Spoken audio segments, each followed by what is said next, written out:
جب اللہ کی رحمت سب سے زیادہ منبر پر اترتی ہے تو اس سے جو جتنا زیادہ قریب ہوگا اس کو بھی حصہ مل جائے گا کہ نہیں مل جائے گا. اللہ کی رحمت اترتی ہے. تو میرے محترم بزرگ اور دوستو، اللہ کے پیارے نبی نے فرمایا کہ پھر میں نماز ادا کروں گا. اب جب صحابہ نے اس کو سنا تو صحابہ فجر عید کے دن فجر کی نماز میں عید کی تیاری کر لیتے، مطلب غسل کر لیتے، نئے کپڑے یا دھلے ہوئے. اب ایک سوال ہے کہ نیا کپڑا نہیں مل سکا تو کیا کریں؟ جواب اس کا یہ ہے کہ کوئی حرج نہیں.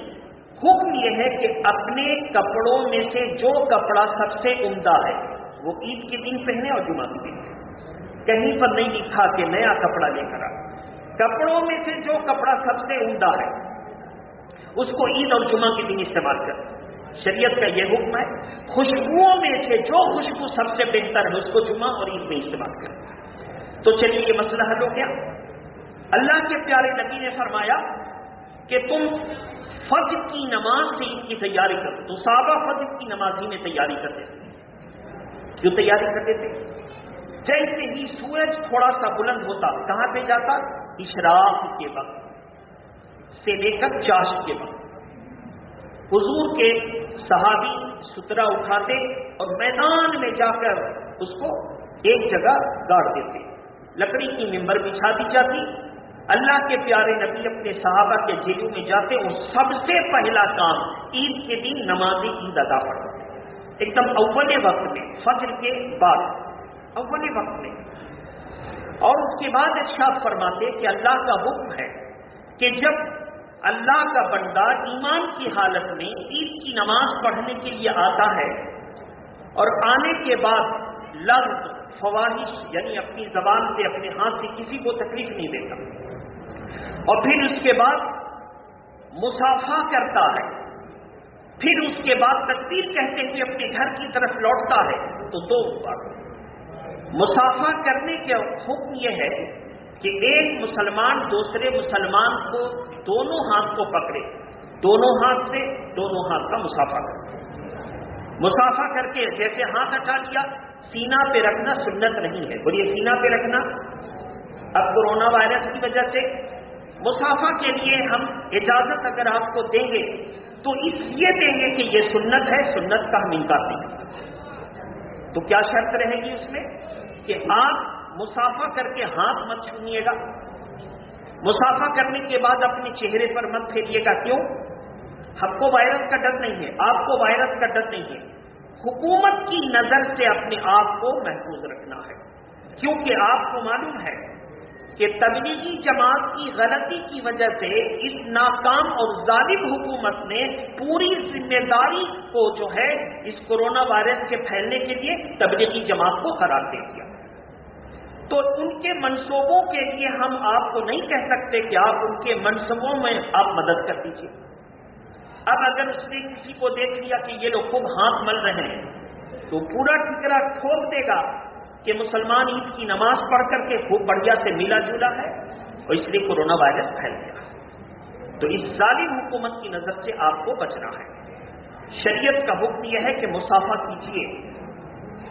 اب مصافحہ کر کے نہ ہاتھ چھوئیے گا نہ چہرے پر ملیے گا، بس مصافحہ کیا، ہاتھ ہٹا دیا، ہاتھ نیچے رکھے. کیا فائدہ ہوگا؟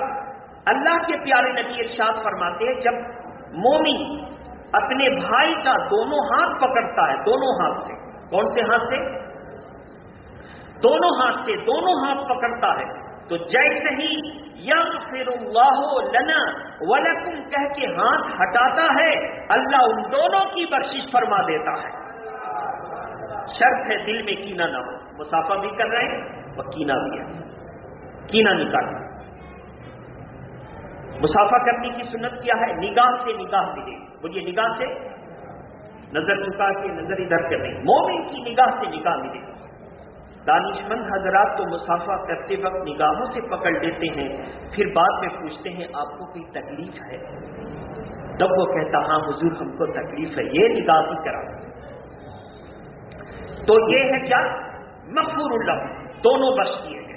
بخشش ہو گئی. ایک بخشش یہاں پر اور جب آپ اللہ اکبر لا الہ الا اللہ اکبر وللہ الحمد یہ تکبیر کہتے ہوئے اپنے گھر کو لوٹیں گے تو اللہ کی طرف سے ہر گلی، ہر ناکے، ہر چوراہے پر فرشتہ اعلان کرتا رہے گا، اے اللہ کے نیک بندو، تم نے رمضان کی پوری جو ہے اس کا احترام کر کے ثواب لوٹے، رمضان کا احترام کیا، تراویح پڑھی، روزے رکھے، قرآن مجید کی تلاوت کی، اور اب اللہ کی تکبیر بیان کرتے ہوئے مسجد آئے اور اللہ کے پیارے نبی کی سنت کا اتباع کیا، اللہ کے حکم پر چلے۔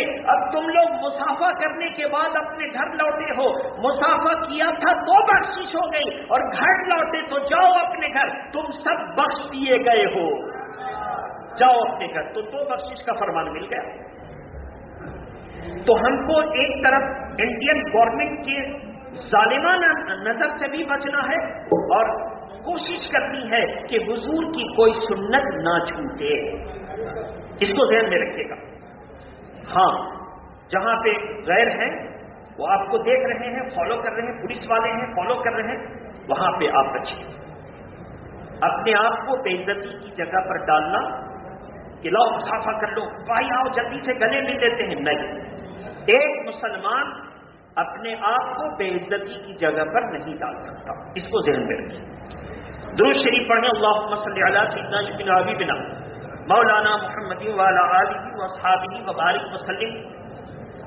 صلاۃ و سلام علیک یا رسول اللہ۔ باہر سے آنے والوں سے میری گزارش ہے کہ وہ مسجد کی اوپری حصے میں جگہ بنائیں، مدرسے میں جگہ خالی ہے وہاں بنائیں، اور جگہ مل جائے تو آپ آرام سے بیٹھیں، راستے پر اور گیٹ پر کھڑے نہ رہیں کہ جو بھائی ہمارے مسجد کے اندر آنا چاہتے ہیں ان کو ایسا لگے گا ساری مسجدیں بھر چکی، ہم دیر سے آئے، تو پھر وہ کہیں سڑک پر روڈ کے کنارے جائیں گے، جبکہ مسجد میں اکثر جگہ خالی رہے گی۔ اس کے ذمہ دار راستے پر کھڑے ہو کر کے بھیڑ لگانے والے ہوں گے۔ بہرحال تو دو مغفرت مل گئی۔ اب اس کے بعد مومن اپنے گھر گیا، جا کے سب سے پہلے بوڑھے ماں باپ، بڑے بزرگ، چچا ماموں، جتنے بڑے چھوٹے ہیں سب کو سلام کرے، سب سے دعا لے، بچوں کو خوش کرے جو لوگ خوش کرنے کے قابل ہیں، اپنے بزرگوں اور والدہ کے ہاتھ پر روپیہ پیسہ رکھ کر ان سے دعائیں لیں، ان کی ضرورتیں پوری کر کے ان سے دعائیں لیں، ان کی دوائیاں لا کر ان کے ہر انتظام کر کے ان سے دعائیں لیں۔ ایسا نہ ہو کہ آپ کو حکم ہے، کیا حکم ہے؟ شریعت کا حکم ہے کہ جو اپنے ماں باپ کی طرف ایک نظر مسکرا کر کے دیکھے گا تو ہر نظر کے بدلے حج مبرور کا ثواب ملے گا۔ اب ایک انسان نے کبھی باپ ماں کی ضرورت پوری نہیں کی، جب ماں باپ نے منہ کھول کر کے کہا تو بیٹے نے کہہ دیا ستانے نہیں ہے تو ہم کہاں سے کریں گے؟ اور پھر جب ایسا موقع آیا تو خوب مسکرا کر کے دیکھ رہا ہے تو ماں باپ کو اچھا لگے گا؟ کبھی ضرورت پوری نہ کی، کبھی کوئی ارمان سوغات پورا نہ کیا، خوب مسکرا کر، تو یہ کیا ہوگا؟ مذاق، یہ مذاق ہوگا۔ تو ایسی صورت میں مسکرا کر دیکھنے کا مطلب ہے ان کی ہر ضرورت کو پوری کرنا، اور جب دل سے محبت رہے گی تو یہ بناوٹی مسکراہٹ کی کوئی ضرورت نہیں ہے۔ جب دل کھلکھلائے گا تو چہرے پر اس کا اثر ظاہر ہوگا، اور اس نیت سے جب اپنی والدہ والد کے چہرے کو دیکھ لے گا تو ہر نظر کے بدلے اللہ مقبول حج کا ثواب لکھ دے گا۔ مقبول حج کا پاور سمجھیے، ایک ہے کہ کروڑوں روپیہ لگا کے زندگی پر حج کرتا رہا اور مقبول ہی نہیں ہے، سارا سفر بیکار، اور ایک ہے کہ ایک ہی حج کیا مگر وہ مقبول ہو گیا۔ مقبول ہو گیا تو کیا ہوگا؟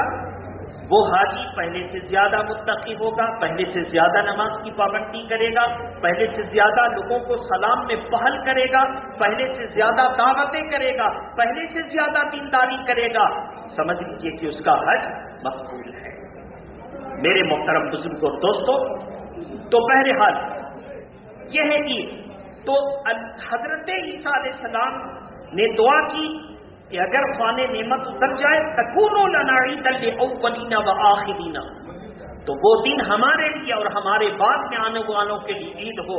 تو اللہ تبارک و تعالیٰ کے ایک پیغمبر پر نعمت اترے، دسترخوان اترے، تو وہ بھی عید کا دن ہو، اور جس دن اللہ تبارک و تعالیٰ اپنے بندوں میں اپنے فرشتوں کے ذریعے اعلان کرے کہ لوٹ جاؤ تم تکبیریں کہتے، تم بخشے بخشائے ہو، ارے کھانا کھائیں گے تو کام ختم ہو گیا، لیکن جب بخشش ہو جائے گی تو دنیا میں بھی عزت ملے گی، آخرت میں بھی عزت ملے گی۔ اب وہ دن عید کا دن ہوگا کہ نہیں؟ فرمایا عید کا دن کس کے لیے ہے؟ بڑے بڑے صحابہ اکرام نے کہا عید کا دن تو اس کے لیے ہے جس کے روزے قبول ہو گئے، عید کا دن تو اسی کے لیے ہے جس کی نمازیں قبول ہو گئیں، عید کا دن تو اسی کے لیے ہے جس کی عبادتیں، تلاوت قرآن اللہ کی بارگاہ میں مقبول ہو گئے، اس کے لیے عید کا دن ہے، اس کو حق ہے کہ وہ عید کے دن خوشی منائے۔ اور جس کی عبادتیں قبول ہو جائیں گی وہ خوشی کیسے منائے گا؟ اللہ کی مرضی کے خلاف کبھی نہیں ہو سکتا، وہ جب خوشی منائے گا تو اللہ کی مرضی کے مطابق منائے گا۔ سمجھ لیجئے کہ اس کی عید، اس کے روزے، اس کی نمازیں قبول ہو گئیں، اب یہ شریعت کے دائرے میں رہ کر خوشی منا رہا ہے۔ خوشی کیسے منائے گا؟ اللہ کے پیارے نبی صلی اللہ علیہ وسلم کو جب کوئی خوشی ملتی تو فوراً حکم کرتے یہ نعمت اللہ کی طرف سے ملی، اللہ کی بارگاہ میں نفل نماز پڑھو، قرآن مجید کی تلاوت کرو، اور نیک کام میں اضافہ ہو جاتا۔ دیکھیے ہم لوگوں کا عمل، پوری دنیا کو جب کوئی نعمت ملتی ہے اس کے خوشی کا اظہار جو ہے آپ جانتے ہیں کیا برے ڈھنگ سے اظہار کرتا، لیکن آپ ہم مسلمان کا طریقہ دیکھیے، اللہ کے پیارے نبی نے یہ طریقہ عطا فرمایا کہ روزے کی قبولیت کی خوشی، لیلۃ الجائزہ میں اللہ نے عید کی رات، یعنی جو رات گزر رہے پوری رات اللہ نے انعام بانٹے، کسی کو بخش دیا، کسی کی روزی میں اضافہ کر دیا، کسی کی تقدیر میں روزی کو لکھ دیا، کسی کو کچھ کامیابی، کسی کو کچھ کامیابی عطا فرما دی۔ اب جب انعام بانٹ دیا، اب اس خوشی میں بندہ آیا اللہ کی بارگاہ میں شکرانہ ادا کرنے کے لیے، تو اور دن جب نماز پڑھتا تھا ہر دن سے زیادہ اللہ کی کبریائی 6 مرتبہ زیادہ اللہ اکبر بول رہا۔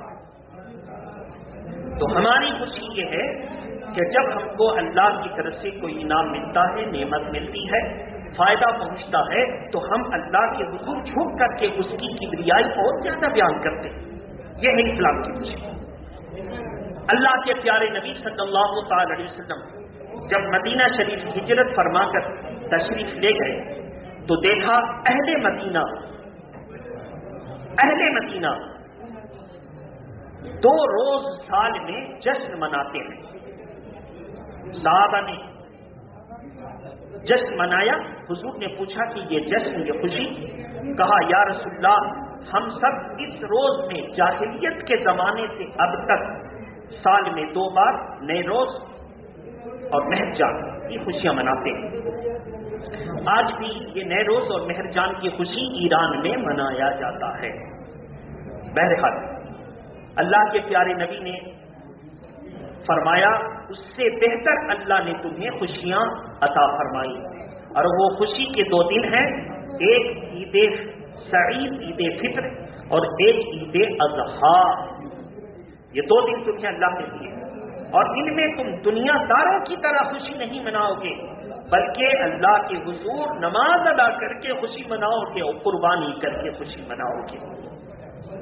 یہ 2 دن تمہیں عطا فرمائے۔ اب جب آپ تم اللہ اور اس کے رسول کے فرمان کے مطابق خوشی منائیں گے، ابھی جیسے یہاں سے اٹھ کے جائیں گے، مسافہ کریں گے تو بخشش ہوگی، اور جب گھر لوٹیں گے تو فرشتہ ہر گلی اور ناکے پر اعلان کرتا ہوگا لوٹ جاؤ اپنے گھروں کو، تم سب کو اللہ نے بخش دیا۔ اس سے بڑی خوشی کیا ہو سکتی ہے؟ اس سے بڑی کیا خوشی ہو سکتی ہے؟ میرے محترم بزرگ اور دوستوں، اور جب اللہ کسی کی بخشش فرما دیتا ہے تو اس کی روزی میں برکت دے دیتا ہے، اس کی صحت میں برکت دے دیتا ہے، اس کے کام میں برکت دے دیتا ہے، اس کو عافیت کی زندگی عطا فرماتا ہے۔ ظاہر ہے اللہ اس سے راضی ہے تو وہ بندہ اللہ سے جو چاہتا ہے اللہ عطا فرماتا ہے۔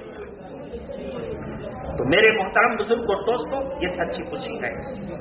تو اپنے بوڑھے ماں باپ کو، استاد کو، بزرگ کو آپ خوش کریں، جو دستور ہے خوش کرنے کا، اور ان سے دل سے محبت کریں۔ کیا فائدہ ہوگا؟ مثال کے طور پر ہم لوگ اپنے اساتذہ سے یا جن کی امامت میں ہم نے بچپن میں نمازیں پڑھی، ہم لوگ دلجوئی کرتے تھے کہ حضرت خوش رہیں، کیونکہ جب وہ دعا کریں گے تو وہ ہم تو دعا کریں گے تو اکیلے، اب وہ دعا کریں گے تو کبھی کوئی اللہ کا نیک بندے کی مجلس ہوگی، کبھی بزرگوں کی مجلس ہوگی، کبھی فرشتوں کا آمین کہنا ہوگا، جماعت کے ساتھ دعا کریں گے، اور ان کی دعاؤں میں اگر میرے ذہن میں بات آ گئی کہ فلاں میرا شاگرد، فلاں مقتدی بہت اچھا ہے، یا اللہ اس کی بھی مرادیں پوری فرما دے، دعا کرتے وقت اگر ان کی توجہ میری طرف آ گئی تو میرا بیڑا پار ہو گیا، کیونکہ ان کی دعائیں وہ ہوتی ہیں جو جماعت میں ہوتی ہیں، اور جب وہ دعا کرتے ہیں تو 40 مومن دعا کرے تو کوئی نہ کوئی ایک ایسا ہوتا ہے جو اللہ کا دوست ہوتا ہے، اس کی برکت سے سب کی دعا قبول ہو جاتی ہے۔ جماعت کا بھی یہی فائدہ۔ باہر سے آنے والوں سے میں گزارش کروں گا کہ آپ گیٹ پر بار بار کہنے کے باوجود گیٹ پر بھیڑ نہ لگائیں، آپ اندر آ جائیں۔ آپ گیٹ پر بھیڑ لگائیں گے، بہت سے لوگ آپ کو کہیں گے آئیے اندر آئیے، تو پھر شور ہوگا، تو آپ پسند کرتے ہیں کہ مسجد میں شور ہو، اور آپ یہ پسند کرتے ہیں کہ اللہ کی رحمت سے آپ دور رہیں، تو آپ کی پسند ہے۔ بہرحال اللہ نے پورا در کھلا رکھا ہے، آپ مسجد کے اندر آئیں، گیٹ پر بھیڑ نہ لگائیں۔ انگس مسجد کمیٹی کے تمام ذمہ دار خصوصیت کے ساتھ صدر اور سیکریٹری سے ہم گزارش کریں گے کہ وہ گیٹ پر چلے جائیں اور لوگوں کو اندر لائیں۔ ایک تو دو بات ہے، باہر سے کچھ لوگ دیکھیں گے جو موقع کی طاق میں ہے، وہ ویڈیو ریکارڈنگ کر کے اور جہاں بھیجنا ہوگا بھیج دیں گے، پھر مسجد کمیٹی سے سوال جواب شروع ہوگا کہ آپ نے بھیڑ کیوں لگائی، کیا جواب دیں گے اب آپ لوگ سمجھ لیجیے۔ درود شریف پڑھیں، اللہم صلی علی سیدنا شفیعنا حبیبنا مولانا محمد مادر الجود والکرم وآلہ واصحابہ وبارک وسلم صلاۃ و سلام علیکہ یا رسول اللہ صلی اللہ علیہ وآلہ وسلم۔ تو بہرحال یہ مقدر کی بات ہے، آپ خوش نصیب ہیں، پہلی فرصت میں آپ نے فجر میں تیاری کی، غسل کیا، نہائے اور مسجد میں قریب آ گئے۔ اللہ کی رحمت آپ پر ہے کہ ممبر سے جو جتنا قریب رہا اللہ تبارک و تعالیٰ نے اس کو نواز دیا۔ بابو چپ سے بیٹھے، کیا طریقہ ہے ان کو بھی سمجھاؤ۔ میرے محترم بزرگ اور دوستوں، بہرحال تو یہ عید کا دن۔ دوسری بات کہ اللہ کے پیارے نبی صلی اللہ تعالی علیہ وآلہ وسلم عید کے دن ایک صحابی میدان میں جا کر کے سترا لگا دیتے، ممبر لکڑی کی بچھا دی جاتی، اللہ کے پیارے نبی اپنے تمام صحابہ کو لے کر کے جنگل اور میدان میں عید کی نماز ادا کرتے، جس کی بنیاد پر عیدگاہ کا وجود ہوا۔ عیدگاہ قائم ہوئی اسی وجہ سے۔ کیوں ایسا؟ اس کی وجہ سنیے، نماز ہم تنہا بھی پڑھ لیں تو نماز ہے، لیکن جب جماعت کے ساتھ پڑھیں تو 27 گنا زیادہ۔ مسجد میں جماعت کے ساتھ نماز پڑھیں تو کتنا زیادہ؟ 27 گنا۔ ایک روایت میں 25 اور ایک روایت میں 27 گنا زیادہ ثواب۔ کسی بزرگ کی نماز چھوٹ گئی تو انہوں نے اس کو 27 مرتبہ پڑھا۔ کتنی بار؟ جماعت چھوٹ گئی، 27 مرتبہ پڑھا۔ کسی بزرگ نے دیکھا تو کہا تو نے 27 مرتبہ تو پڑھ لیا، لیکن جماعت کے ساتھ پڑھنے کی برکت سے ایک کی قبول ہو تو سب کی قبول ہو جائے گی، وہ قبولیت کہاں سے لائے گا؟ ایک کی قبول ہو تو وہ قبولیت کہاں سے لائے گا؟ بہت نادر ہوئے کہا کہ اب میں جماعت کی پابندی کروں گا۔ میرے محترم بزرگ اور دوستوں، دوسری وجہ تو آپ بھی سمجھ رہے ہیں، جماعت کی برکت سے ایک امام قاری ہوتا ہے، صحیح خواہ ہوتا ہے، وہ تلاوت صحیح سے کرتا ہے، وہ اپنے معاملات کو سب سے صاف و شفاف رکھتا ہے، وہ امامت کروا رہا ہے، اور ہم لوگ عام آدمی جب پیچھے کھڑے ہوتے ہیں تو ہماری زبان صحیح نہیں، ہمارا تلفظ صحیح نہیں، ہمارے معاملات صحیح نہیں۔ اب بتائیے کہ ایک متقی پرہیزگار کے پیچھے جب ہم اقتدا کریں گے اور پھر جماعت کے ساتھ نماز ہوگی تو اس کی فضیلت سے ہماری زبان ٹھیک، الفاظ درست نہیں، مخرج کی ادائیگی نہیں، صحت کے ساتھ ہم نہ پڑھیں، لیکن جب ہم نے جماعت کے ساتھ اتباع اور اقتداء کر دی تو سب کے ساتھ ہماری بھی قبول ہو گئی۔ یہ فضیلت آدمی کہاں سے لائے گا؟ تو جماعت کی فضیلت کا مطلب کوئی ایک اللہ کا نیک بندہ ہوگا، سب کی قبول، اور جماعت میں اسلام کی شوکت اور شان کا اظہار ہے۔ جماعت میں شوکت اور شان کا اظہار، اسی وجہ کر اللہ کے پیارے نبی نے جمعہ کے لیے جماعت کی شرط رکھی. آپ کوئی بھی نماز تنہا پڑھ سکتے ہیں لیکن جمعہ تنہا نہیں پڑھ سکتے. جمعہ کے شرائط میں سے ہے کہ جماعت ضروری. اب کتنے لوگوں کا ہونا یہ بات کی بات ہے لیکن جماعت ضروری. کوئی نماز فجر سے لے کر عشاء تک 5 نماز تنہا پڑھے ہو جائے گی لیکن جمعہ تنہا کوئی پڑھے نہیں ہوتی. شرط ہے جماعت. کیوں؟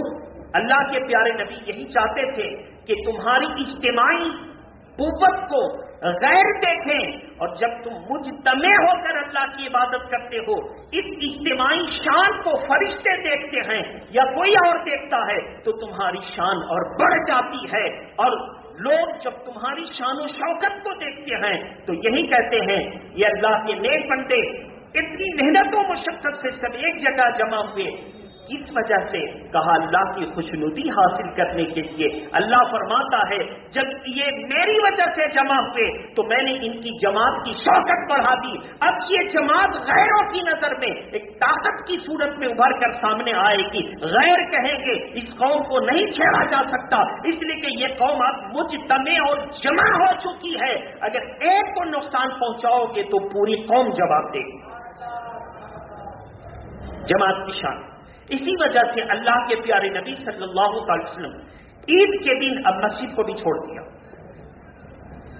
مسجد میں کب نماز ادا فرمائی؟ مسجد میں بھی حضور نے عید کی نماز ادا فرمائی. اس لیے حضور کی سنت ہے. بارش کی وجہ سے. کس وجہ سے؟ بارش کی وجہ سے اور کسی وجہ سے ادا فرمانا ثابت ہے. اس لیے ہم لوگ مسجد میں بھی نماز ادا کرتے ہیں. عید کے لیے جب جنگل کی طرف گئے تو کیا فائدہ ہوا؟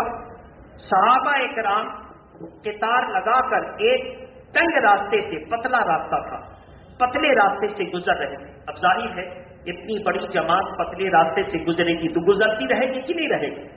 اب فجر سے گزرتے گزرتے گزرتے گزرتے گزرتے گزرتے لوگوں نے دیکھا کہ سورج طلوع ہوا. تب سے یہ لوگ آ رہے ہیں نماز کے لیے اور اب جو ہے اشراق کا وقت آ گیا. تقریباً 1.25 گھنٹہ گزر گیا اور ابھی تک یہ لوگ آ ہی رہے ہیں. اللہ اکبر, کتنا مسلمانوں کی تعداد بڑھ چکی, کتنی بڑی تعداد بڑھ چکی. اب لوگ ڈرنے لگے کہ اب ان کو چھیڑنا مناسب نہیں ہے اس لیے کہ بڑی تعداد میں ہے. تو اللہ کے پیارے نبی نے فرمایا یہ جماعت قائم کرو کہ تم جتنا مجتمع رہو گے تمہاری شان اتنا ظاہر و باہر ہوگی. اسی لیے بلا ضرورت عید کو ٹکڑا ٹکڑا کر کے پڑھنے کا حکم نہیں. یہ تو ہماری مجبوری ہے کہ ہم بارش کی وجہ سے, یہ کورونا وائرس کی وجہ سے 3 جماعت کر رہے ہیں. جماعت کو توڑنا بہت بڑا نقصان ہے. یہ مجبوری کے تحت ایسا کیا جا رہا ہے. اگر یہ مجبوری نہ ہوتی تو ایک جماعت کافی تھی.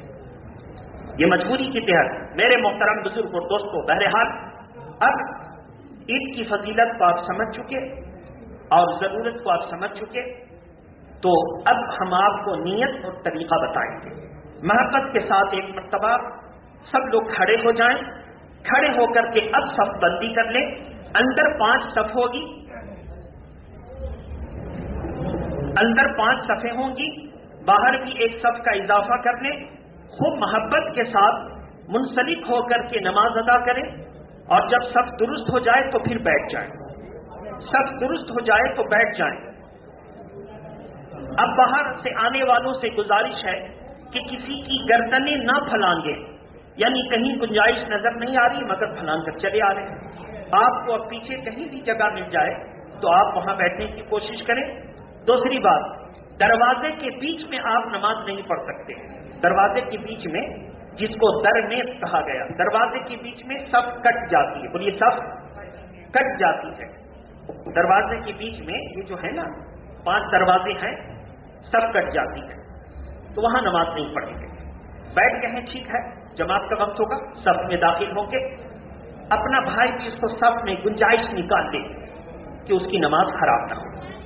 محبت کے ساتھ درود شریف پڑھیے. اللہم صلی علی سیدنا شفیعنا حبیبنا مولانا محمد مادن الجود والکرم وآلہ واصحابہ وبارک وسلم صلاۃ و سلام علیک یا رسول اللہ.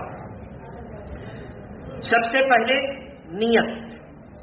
نیت کی میں نے 2 رکعت نماز عید الفطر کی واجب زائد 6 تکبیروں کے ساتھ واسطے اللہ تعالی کے، پیچھے اس امام کے، منہ میرا طرف کعبہ شریف کے، اللہ اکبر۔ اللہ اکبر کیسے؟ ایک دم ہتھیلی دیکھیے ایسے، انگوٹھا کان کی لو میں چھٹے نہ چھٹے، ہتھیلی ایسے رہے۔ یا اللہ ہم خالی ہاتھ سرنڈر کرنے کے لیے تیری بارگاہ میں حاضر ہو گئے۔ ایسے ہاتھ اٹھے اور ناک کے نیچے ایسے باندھ، ناک کے نیچے یہ انگلی 3 پشت پر ہوگی، 2 انگلی یہ حلقہ بنا کے گرفت کرے گی، پکڑے گی۔ بہرحال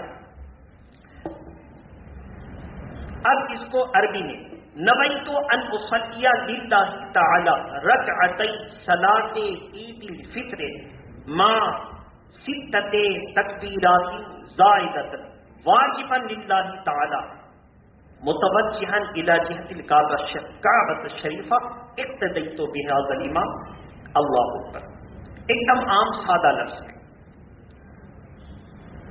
نیت کی میں نے نماز عید الفطر کے اس امام کے پیچھے، اللہ اکبر، دل میں پکا ارادہ ہو کہ اس امام کے پیچھے عید کی نماز کی نیت کی کافی ہے۔ اللہ اکبر کہنا ضروری ہے، اللہ اکبر کہنا ایک دم ضروری ہے۔ نیت کرنے کے بعد اب تکبیر تحریمہ باندھ لینے کے بعد، جس کو آپ نیت کہتے ہیں، نیت باندھنے کے بعد تکبیر تحریمہ کہہ دینے کے بعد سب سے پہلے ثنا پڑھی جائے گی۔ ثنا پڑھنے کے بعد 3 تکبیریں ہوں گی۔ کتنی؟ 3 تکبیریں۔ تینوں تکبیر میں آپ کو کرنا کیا ہے؟ ہاتھ اٹھانا ہے، لیکن 2 میں ہاتھ چھوڑ دینا ہے اور تیسری میں ہاتھ باندھ لینا ہے۔ تیسری میں قرت ہوگی۔ قرت کرنے کے بعد رکوع اور سجدہ والی تکبیر ہوگی، رکوع اور سجدہ میں جانا ہے، جس کو تکبیرات انتقالات کہتے ہیں۔ رکوع سجدہ سے فارغ ہو کر سب سے پہلے جب کھڑے ہوں گے تو قرت ہوگی۔ کیا ہوگی؟ قرت کرنے کے بعد امام 4 تکبیریں کہیں گے۔ کتنی؟ 3 تکبیروں میں آپ کو ہاتھ اٹھا کر چھوڑ دینا ہے۔ چوتھی تکبیر جو ہوگی وہ رکوع والی ہوگی۔ چوتھی تکبیر کون سی؟ جب رکوع والی ہوگی تو بغیر ہاتھ اٹھائے ہوئے رکوع میں چلے جانا ہے۔ ایک دم آسان۔ اس طرح آپ نماز ادا کریں۔ نماز ادا کرنے کے بعد جیسے آپ نے سلام پھیرا، سمٹ کر کے آپ جتنا ہو سکے ممبر کے قریب آ جائیے، ایک دوسرے سے قریب ہو جائیے، ایک دوسرے سے قریب ہو جائیے۔ جو جتنا کوشش کر کے قریب آیا، یہ نہ سوچے کہ ہم تو ممبر کے پاس آ نہ سکے، نہیں، لیکن آپ کے کھسک کر آنے کی وجہ کو اللہ قبول کر لے گا تو قریب میں آنے کا ثواب مل جائے گا۔ اس کو ذہن میں رکھیے۔ کھسک کر چل، مثلا آپ کسی کو بولے آئیے نا بھائی یہاں بیٹھ کے، آ ہی نہیں رہا ہے، ارے آئیے نا یہاں بیٹھے، تو آپ کو برا لگے گا کہ نہیں لگے گا؟ لیکن جب اللہ نے کہا کہ ہم نے ممبر پر سب سے زیادہ برکتیں نازل فرمائی اور اس کے حصول کے لیے اگر کوئی ایک قدم بھی چلا تو اللہ اس کو قبول فرما لیتا ہے۔ آپ نے وہ سنا ہوگا، توبہ کے لیے ایک گناہگار چلا تھا اور مر گیا، فرشتوں نے ناپا تو اللہ نے زمین جس طرف نیکی تھی توبہ کرنے جا رہا تو وہاں کی لپیٹ دی۔ اب جب فرشتوں نے ناپا تو جہاں توبہ کے لیے جا رہا تھا وہاں سے اس کی زمین قریب ہو گئی۔ اللہ نے فرمایا میرے بندے کو فرشتوں جنت میں لے جاؤ، کیونکہ وہ توبہ کے قریب تھا، اچھی جگہ جا رہا تھا۔ یہ ہے اس کی فضیلت۔ بہرحال آپ قریب ہو جائیے گا، خطبہ غور سے سنیے گا، ایک دم اٹھ کر کے بھاگنا نہیں ہے، خطبہ غور سے سنیے گا۔ یہ خطبہ کیا ہے؟ اللہ کی حمد و ثنا، قرآن کی آیت، اس کو غور سے سننا ہے۔ سننے کے بعد اب آپ نے اللہ کی حمد و ثنا کر دی، اس کو سجدہ کر کے راضی کر دیا۔ اب جو دعا ہوگی ہمارا اور آپ کا اعتماد ہے کہ وہ دعا قبول ہوگی، اور خاص طور پر کرونا وائرس سے پوری دنیا، خاص طور پر اپنے مادر وطن ہندوستان، خصوصیت کے ساتھ بنگال اپنا شہر، اپنے علاقے کی حفاظت کی دعا کرنی ہے، صحیح العقیدہ مسلمانوں کی جان کی حفاظت کی دعا کرنی، اور فلسطین میں آج مسلمانوں پر جو چنگیزیت کے پہاڑ توڑے جا رہے ہیں، ان ظالموں یہود و نصارہ مشرکین، ان کے شر سے محفوظ رہنے کی آپ کو دعا کرنی ہے۔ امید ہے کہ جماعت کی دعا اللہ قبول فرمائے گا۔ وآخر دعوانا الحمدللہ رب العالمین۔ السلام علیکم۔ اب جو ہے آپ کھڑے ہو جائیں صفحے درست کرنے